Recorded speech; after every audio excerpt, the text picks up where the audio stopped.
গতকাল দিনাজপুরের হিলি চুরিপট্টিতে সিরাজুল ইসলাম নামের এক ব্যক্তি মুসলিম ধর্মাবলম্বীদের পবিত্র গ্রন্থ কুরআন শরীফকে অবমাননা করেছে এবং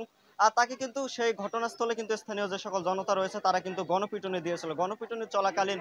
হাকিমপুর থানা পুলিশ কিন্তু তাকে ঘটনাস্থল থেকে কিন্তু উদ্ধার করে উপজেলা যে স্বাস্থ্য কমপ্লেক্স রয়েছে সেখানে তাকে প্রাথমিক চিকিৎসা প্রদান করে কিন্তু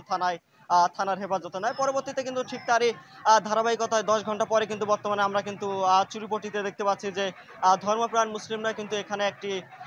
বিক্ষোভ মিছিলে কিন্তু আয়োজন করেছে। তারা বলছেন যে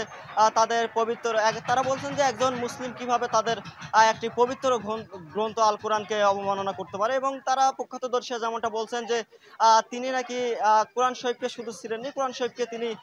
পায়ের নিচে ফেলে পা দিয়েও নাকি অবমাননা করেছেন। তারই প্রতিবাদে তারা একটি বিক্ষোভ মিছিল কিন্তু এখানে আয়োজন করেছে এবং তারা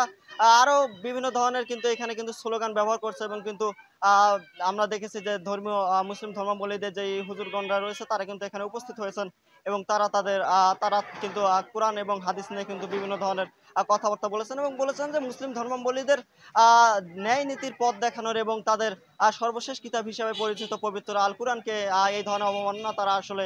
মেনে নিচ্ছে না, যার কারণে তারা একটি বিক্ষোভ মিছিল এখানে আয়োজন করেছে। তো এই ছিল আমার কাছে হিলি থেকে